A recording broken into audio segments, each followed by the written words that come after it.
মিশরে ১২৪টা পিরামিডস আছে আর প্রত্যেকবার আমি এলিয়েন্সদের ফোন করে বলবো যে আমাদের জন্য পিরামিডস বানিয়ে দাও। এটা হতেই পারে না। মিশরীয়রাই হ্যাঁ। এগুলো বানিয়েছে। তারিক, হ্যাঁ। কি এলিয়েন নিয়ে আর কথা বলবে না। তুমি তো বলছো। মিশরের মানুষ যদি বানিয়েছে। তুমি পিরামিড বানাতে পারো তাহলে তুমি সব পারবে।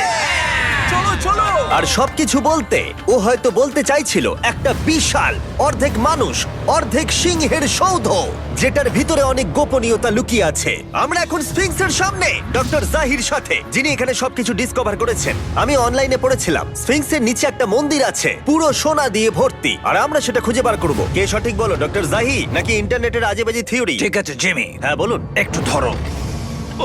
ও, এটা কি এন্ট্রান্স? হ্যাঁ, আমার বিশ্বাস হচ্ছে না আমি স্ফিংসের ভেতরে ঢুকছি। আমি দেখতে চাই মন্দির আদৌ আছে কিনা। আমার মনে হয় না আমি এখানে ফিট হব। না হয়ে যাবে। ও, এটা তো দারুণ। দেখা যাক লুকোনো সোনা আছে কিনা।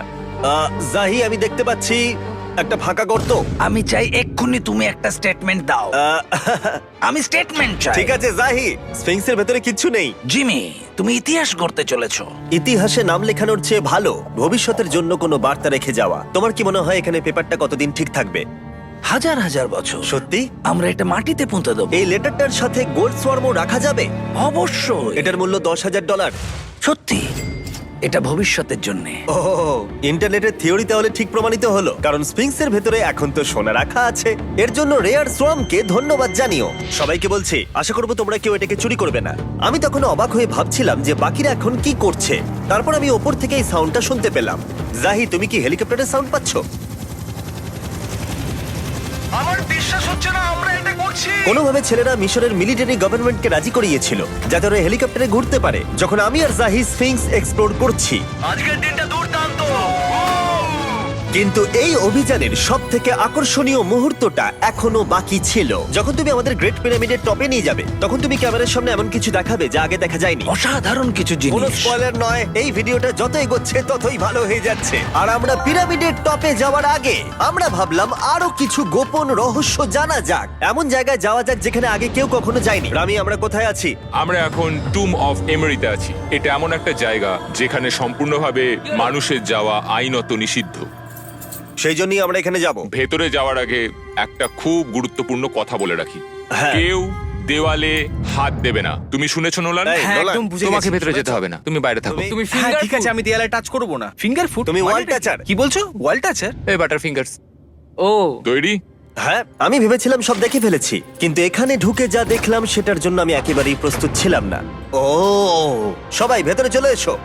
ও মাই গড, ও, এটা খুব সুন্দর। এই টুমটা ছিল তখনকার দিনের হাই প্রিস্টের, মানে এখনকার দিনের ওই পোপের মতো। এখানে কাউকে অ্যালাউ করা হয় না, কারণ এই রংগুলো 4600 বছরের পুরনো। আমরা এগুলো নষ্ট করতে চাই না। এই আঁকাটা তাহলে 4600 বছরের পুরনো? একদম 4600 বছরের চারিদিকে পুরনো। আঁকা রয়েছে। ও, এই ধরনের টুমগুলো আমাদের কাছে এক একটা পিরামিডের থেকেও বেশি গুরুত্বপূর্ণ, কারণ এগুলো মিশরীয়দের ডেইলি লাইফটা এক্সপ্লেন করে। এই ছবিটার মাধ্যমে আমরা বুঝতে পেরেছি কিভাবে প্রাচীন মিশরীয়রা ওয়াইন তৈরি করত। সত্যি? ওরা এখানে আঙুরগুলোকে ফেলতো, তারপর এখানে পেশাই চলতো, তারপর সেটা বোতলে ভরা হতো। তার মানে এটা 5000 বছর আগের একটা ইউটিউব ভিডিও? হ্যাঁ, এটা কিভাবে তৈরি করা হয় তার ভিডিও। ভাই, এটা আমার দেখা সব থেকে সুন্দর ঘর। দাঁড়াও কার্ল, এদিকে আরো আছে। ও, এগুলো আবার কি? এরা হচ্ছেন সাধারণ প্রাচীন মিশরীয় আচ্ছা। যারা প্রাত্যহিক কাজকর্ম করছেন। অনেক রকম জিনিসপত্র যেমন ব্র্যান্ডি, বিয়ার পুরোহিতকে দেওয়া হচ্ছে রোগ মুক্তির জন্য। আচ্ছা, পুরোহিতদের সিজন 2 মিস্টার বিস ল্যাব শ্রম দিলে কেমন হতো, যেগুলো এখন পাওয়া যাচ্ছে?